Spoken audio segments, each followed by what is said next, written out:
Hello and welcome to Zerocarbonista Series 6, The Cow in the Room. I'm Ian Collins, and this is your number one go-to environment-based podcast.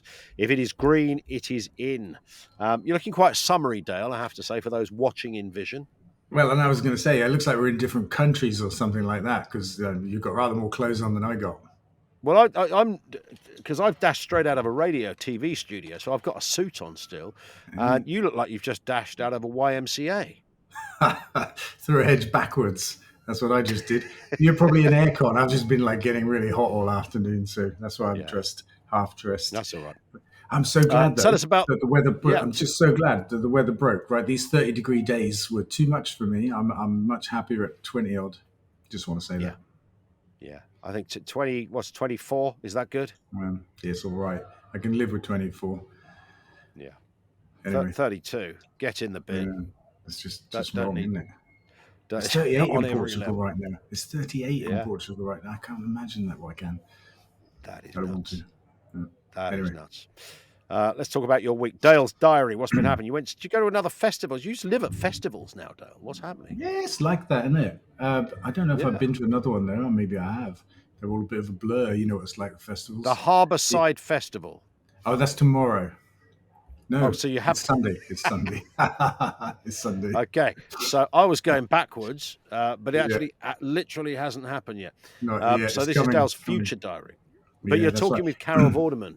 Yeah, talking with Vorders and Joe Morm from the Good Law Project. I think it might be his gig. I'm not sure. He asked me to speak there, and it's in Bristol by the harbour, and it'll be a nice thing. Cool. It'll be lovely. It's always good to have a chat with Vorderman. Yeah, she's fun. And Joe, he's fun too. So is Chris Packham fun. You got a chat with him on Friday. You know, my diary is spooky. Yeah, which is like, it's not tomorrow, it's the day after, and I'm lost in days. It's the heat. It's day after, as we record this on a Wednesday, you're meeting Chris Packham for Friday. Eco Talk. Is that like a new show? What's that? Wow. No, it's a mobile phone service provider. We've been running it for a couple of years, and we're having like a relaunch. And it's like Ecotricity, where we have bills into mills, where all of the money we make, we spend on windmills and sun mills and gas mills and stuff like that. You know, we repurpose our customers' energy bills. We've run this mobile phone company, SIM only, for like a few years now. But having a relaunch, Chris Packham's come on board as our head ecologist and face of the thing. We have a model in EcoTalk we call Bills into Hills, because all of the money we make, we buy land with and give it back to nature, rewild it basically. So we've got a big launch coming in a couple of weeks. I'm doing some shooting with him on Friday, and it's going to be fun. Let's start with this story then, Dale. A Durham County Council deputy leader for the Reform Party. This is a guy called Darren Grimes, and Darren is like about 11 years old, but he left the world of broadcasting to go into politics, proposing a motion to rescind the 29 declaration of a climate emergency. Sounds like a very sensible young man to me, Dale Vince. 2019, yeah, absolutely. In the same week, the Ed Miliband stood up in House Commons and delivered his very first of what will be a series, an annual event, State of the Climate address to the House of Commons, which I think is a great idea. It comes off the back of a, what do they call them people that do the weather? The Met. Not that weather Met, forecasters? Right. Yeah. No, there's like the Met Office. It's the Met Office, not the Fish. London. Yeah, the Met Office. Not the systemically racist Met, but the people that read the weather. They put out a report. They put out a report that said the police are doing the weather now. I like this. We're screwed. Basically, we're screwed. And crazy weather is the new normal in Britain. And they called that the state of the climate, I think. Great idea from Ed. Same week as Darren Grimm or whatever his name is. Which is, I mean, he's just being stupid, right? But a reformer being stupid on this issue, along with Badenoch and what's left of the Tories, I mean, it makes no sense at all to be against the green economy and net zero. It makes no sense at all. But then there you have it. They make no sense.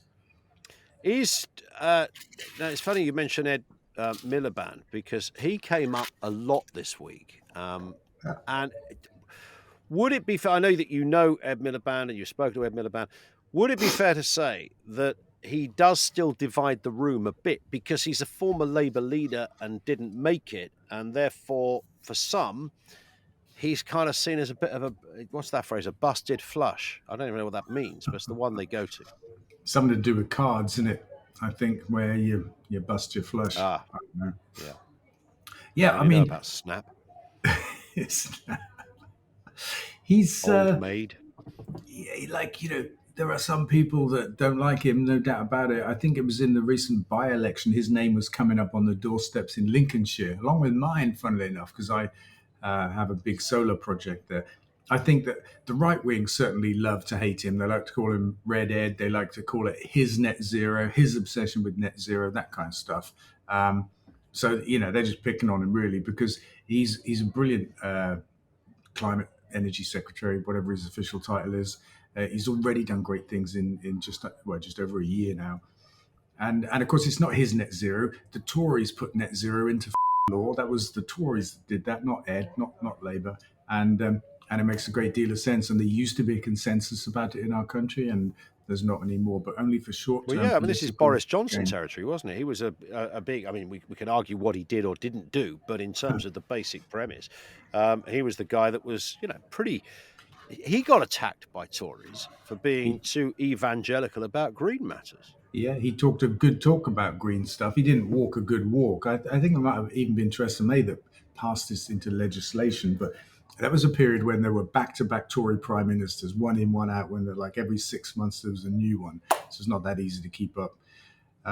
Anyway, it's not its fault. That's all I want to say. Net zero. There were so many Tory prime ministers, we forget. They're a blur. Theresa and Rishi and Liz and Boris, and I'm sure I've missed one. Yeah, maybe. Nah, maybe not. So you think Ed Miliband is the man to do the job? He was Lee Anderson, the Reform MP this week, tried to put him in a pincer movement by saying, can you tell me how much temperatures will drop if we put all of these policies in place? I think he was talking about, electric cars and windmills and stuff. Is that a fair question or is that a trick question? It's a stupid question. It's definitely a trick question. There's no doubt about it because nobody can tell you that. A better question might be, how much will world temperatures not go up by? And world temperatures, not British temperatures, how much might they not go up by if the whole world meets the Paris target of whatever it was, 1.5 degrees? Actually, the answer's in the target. It'll be 1.5 degrees. Yeah. Well, there it is. That was always the target, wasn't it? Yeah, absolutely right. We missed that now already. Yeah. Ed Miliband talked about that the UK has led the way on this. Is that fair? Yeah, at some point in the past, we probably did. We don't lead the way now. China has that accolade, actually, and I think Europe probably ahead of us, I would say. Yeah, but not by much, actually. We're doing well now with Labour back in. I mean, before, it was only a year ago, onshore wind was banned, solar was impossible. We had all kinds of craziness going on. So I'd say Labour have done a lot to put us back in the front runnings. Shall we move to this story, Dale? I think we should. Talking We've done of the Labour. Ed story. Yeah, we've done Ed. Ed's done. Yeah. Darren Grimes, done. But 60 Labour MPs might be done for because the front bench doesn't like mischief. What's the mischief? And you've got 60 Labour MPs calling for the UK to recognise the Palestinian state. And at the moment, it isn't recognised as a country or a state. What do you say to that? I say that's brilliant, actually. I'd like it to be a few more, but it's a great start. It's great to see that amount of support in the Labour Party for a very simple thing, something that we've talked about doing as a country for years, something the French are talking about doing, something that 147 countries in the world have already done. And of course, it ties into our story of last week with flying this massive flag down the front of our headquarters in Stroud. And, we've had a bit of jip for that, let's say, from the council ostensibly, but behind it, I think is this, I think I called them last week, an insidious group, UK Lawyers for Israel. There's some brilliant stuff coming out about them later in this week, not from us, but we're joining in. And we just started to help fund a legal case for a couple of nurses who are also on the receiving end of UK Lawyers for Israel intimidation attacks, intimidation of their employers in this case, for wearing little pin badges, right, about Palestine, in support of Palestine. And these guys, they need reminding that something like 1,500 medical staff in Gaza have been killed, murdered by Israel, and that 94% of all hospitals and medical facilities are either being completely destroyed or severely damaged by the attacks of the IDF. And they need to bear that in mind when they get offended by a little pin badge that a nurse over here wears, right? That's what I think about it. Yes. Maybe they need that on another pin badge. Yes, on the other side. Yes, Just to show where they stand. They're bad people. They've been writing intimidating letters to artists up and down the country. Any artist now on stage that speaks about Palestine gets an intimidating legal threat from these people. We had it at our football club 3 years ago. We told them to do one, and they did. But I think they're back now, egging our council on to get us to take our flag down, which we're not going to do. We think the council have misinterpreted the rules, and we're going to try and get it established so that everybody knows where they stand, that you can fly a Palestinian flag in our country and it's okay.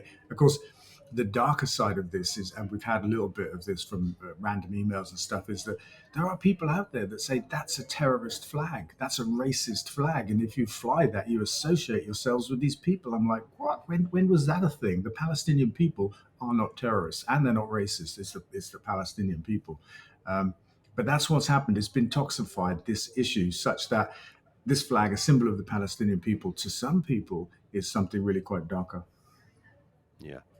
My takeaway from everything you just said there, and I think we established this last week, Dale, is that if you tell the lawyers to do one, they do one. So it's actually quite simple, really. So they send you all these freaking letters and God knows what else. But if you say, "Oi, off," they go, "All right." Just stand up to them. My takeaway, meanwhile, is getting cold. Yeah, what's going on there? That's obviously some kind of vegan fest. Looks very nice. It's flap and wrap. It's Middle Eastern. It's not racist, though. I'm starving too. What about this story? Again, this touches on Ed Miliband. Big announcements this week about electric cars. The Sweeteners are back because, of course, the last government introduced this idea that you got some kind of financial assistance to buy an electric car to boost the market. It disappeared when the market picked up. And now Labour have reintroduced £3,750 to switch to a new electric car. What do you make of that? I think it's a mistake. I think they're committing 600 million quid to it, which is, on one hand, a big sum of money. On the other, it's small in the scheme of things, like when we're committing 22 billion to carbon capture and storage and stuff like that. But I think it's a mistake because they're basically giving $3,000 to people that can afford to buy a new car. When there are 5 million kids in our country in families that can't afford to feed them. There's 1 million kids in our country that go to bed tonight not in their own bed because they don't have a bed. 1 million kids. And I just think, therefore, there are better things we could spend this money on. And electric cars, anyway, are taking off. It's not like it even needs the help. I also think, and I put a post out about this, that actually the government could have a bigger net zero impact if they spent that money on a campaign of education for people to eat less meat and dairy. Because it's the biggest driver of net zero and the wildlife crisis and the human health crisis. We could save tens of billions for the NHS if we all give up meat and dairy. Yeah. And to be provocative, I suggested online that they should pay people to go vegan with that money instead. Well, that might work. And the other thing as well, I quite like that. Here's your vegan check through the post. But also, it does. So I was talking to an economist this week who made this very point, who said, so let's assume people didn't go vegan, but they just gave up a certain amount of their meat eating. If you knocked the meat industry by 10%, just 10%, which wouldn't take much doing. If you said to the average individual, you've got to just cut your meat intake by 10%. What's that, one meal or something? I don't know, whatever it happens to be. But the massive effect on the meat industry would be so big that you would send an absolute rocket up the trouser leg of it. And that sounds fabulous, doesn't it? The long-term trend is a big drop in red meat eating, but a lot of people switching over to white meat because they've been told it's more healthy. But the way chickens are grown these days in factory farms, that white meat is not as healthy as it used to be. It's full of fat and hormones and stuff like that. But you're right. Maybe it won't take much to tip that industry into a bad economic place. Well, we're going to watch with interest. Talking of meat, let's talk about salmon. We have a salmon story here, don't we? Yeah, we do, don't we? Another fishy tale. So a few weeks ago, We, when I say we, I mean the Green Britain Foundation. We have a team of undercover people. They go out filming animal abuse in factory farms and stuff like that. They filmed some terrible things happening in a salmon farm in Scotland belonging to a firm called Mowi, Mowi. And they were part of an RSPCA Assured scheme. So the RSPCA basically say to consumers, it's okay, guys, we're the RSPCA. We're all about uncruelty to animals, for want of a better way to put it. We're here to tell you, you can eat this salmon. It's been treated well. And of course, it wasn't treated well. We showed it to the RSPCA and they suspended them from the scheme for a couple of weeks. And then the firm itself said, oh, we've retrained everybody. We've sorted all of our processes out. Everything's fine now. And blow me down, the RSPCA let them straight back into the Assured scheme. Our team went straight back to the same place and we filmed the same shit going on. And we're like, come on, RSPCA, you're just being taken for fools. And actually, you're taking consumers for fools as well, because you're giving this assurance and you haven't got a clue what's actually going on. Have the RSPCA responded to this? Oh, no, it goes out tomorrow. So okay. So we're ahead of the news now. We're ahead of it. So we will find out whether they're going to go back in and say, sorry, we cannot in any way endorse what's going on here. We'll find out next week. How's that for a cliffhanger? There it is. That is a mother of all cliffhangers. Salmon 2 coming to you in a week's time. Should we do some questions, Dale? Yeah, let's do it. Yeah. We've got the good, the bad, and the ugly here. This comes from School Kid from Hackney, who's, I don't literally a school kid or just some kind of moniker, I don't know. Dale, what do you do to have a mindful moment? So we had this. I had this great chat with kids at school in Hackney this week with Billie Eilish's mother. I think I said last week I was going to do it. Well, it did happen on the Friday. And we had a great chat in assembly about stuff. Then we went outside and had lunch. Devil's Kitchen brought their trailer down, give the kids hot dogs and stuff. And we were having a side chat with I think it was the eco team of the school. It was a wonderful school. And one of the questions from me and Maggie was, what do you do to be mindful? And Maggie had an answer that was, I'm just going to say it was about that big, off the charts big, compared to mine. And I said, I play football, actually. That's what I do to be mindful. Because when I play football, I only think about what I'm doing in the moment. And all of my other thoughts and issues just melt away. And I finish playing football and I'm like a new person. I'm like, hey, okay. Seriously, so it really has an effect. So generally, if you're feeling a bit angsty, had a shit day, too many things in the diary, which we know can happen, then a game of football genuinely will change direction of your head. Absolutely. Because for me anyway, and I think it's the same for a lot of people, you're just focused on the one thing. It's a way to meditate in effect, because when you meditate, you try to stop yourself thinking about all kinds of things. You try to, narrow down to no thinking. And if you're playing football or riding a motorbike works for me as well, because you have to completely concentrate on all the threats, and it's a very pure form of activity, which switches all other issues off. So you don't sit cross-legged on a big cushion howling at the moon? I've done that, but no. I would say that was back in the old hippie days. That would have been a nightly routine, surely. That's right. Or monthly. Maybe. Pete McDermott says, Dale, I've been following your podcasts about this and see that breaking the link makes sense. Using the old line, follow the money, could you explain who currently receives the extra money created by the link, and therefore who would be worse off if the link was broken? It's a good question. I think some generators are receiving this money. The ones that are bidding into the national grid at a low price but getting the gas price, they're definitely benefiting. I think energy traders and speculators, they benefit. And of course, the oil producers themselves benefit, because this price of gas is set globally, and it's driven by speculation, fear, war, that kind of stuff. It's interesting though, because Ed Davey came out today and made a speech about breaking the link. He said, and it was curious because he conflated two different things. He said we need to move all of these, let's call them free range green energy projects that are out in the market, able to sell at the inflated gas price. We need to move them onto a contract for difference, which is what all the new projects get right now. It's a complicated business, but basically there's no up or downside. You get one price. And he said, and that would effectively break the link, but it won't. It won't break the link at all. I mean, it doesn't even go near breaking the link. So Ed's wrong about that. But moving all of these free-range projects onto a CFD is a good idea. And the other Ed, our friend Ed Miliband, he's already planning to do that. So anyway, that was in the news today. And here's one from Peter Tarrant, who's a number one fan, so much of a fan that he says, "Hi, Vince." It's always a good start. It's always, well, I get that as well. People go, "All right, Colin." It's like, no, when your surname is also a first name, it just kind of goes with the territory. Anyway, it's a long question, but I'll try and abridge it a bit. Just wanted to see if you could maybe hassle Wembley Stadium to try to go solar. They seem to have 4 generators running 2 days before all the events they have there. The reason I'm saying this, I live in the accommodation right opposite, and the generators, which means we can't have our windows open at night, and with the massive roof that the stadium has, I'm pretty sure it must be doable. You'd think Wembley Stadium would be covered in solar panels.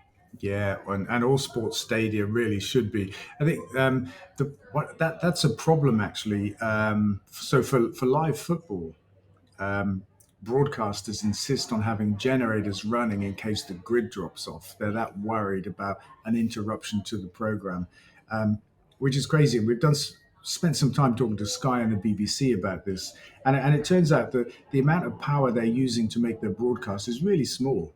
I mean, it's not that power for the whole stadium. It's just for a camera or some cameras and stuff like that. So we've been trying to persuade them to use batteries instead of generators to back up the grid. You'd think we'd have won that argument by now, but we haven't. But one of the things I think that could and should happen is that these stationary generators in built-up areas in London, they should pay like a congestion zone, like an air quality charge, like the mayor's thing. You know, what are they called? Not Lesbos. Yeah, ULEZ zone.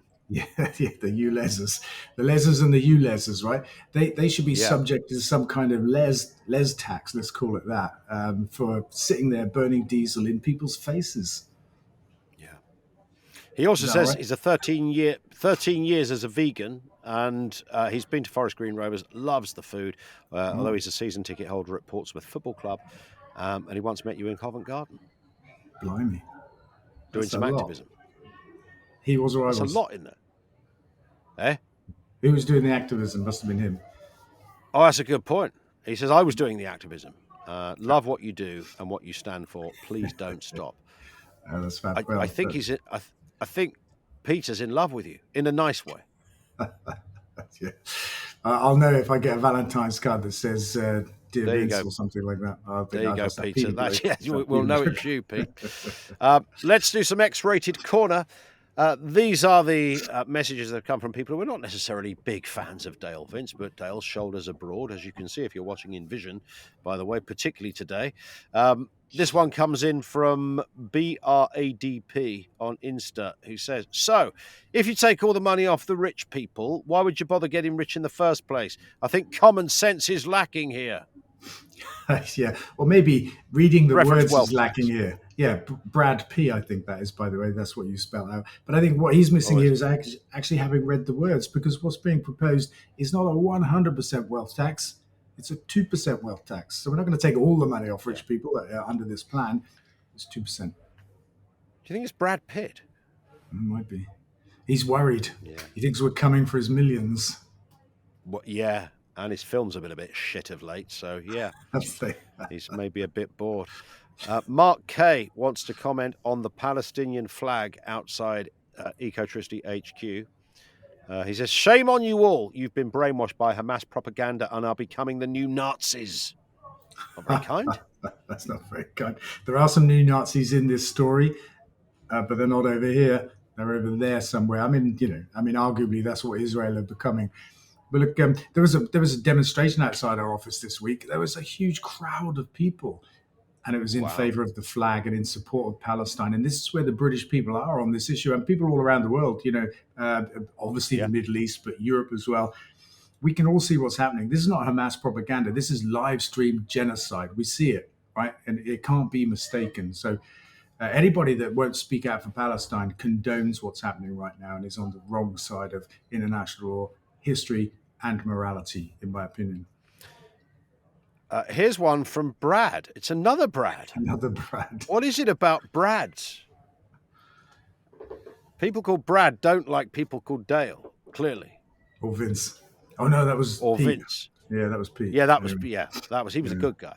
This Brad says, and it wouldn't be X-rated corner if we didn't get somebody who wanted to comment on what you wear or your hair. Brad says, why do you dress like a 13-year-old schoolgirl from the 1980s? It's a bit weird. No, that's weird. Can I just slightly leap to your defense here, Dale? Yeah, Because, go for it. I mean, you're a bit quirky. You always have been. It's part of it, whether it's the hair, the combats, the boots, whatever. The skirt. But I don't think I've ever seen you dress like a kid.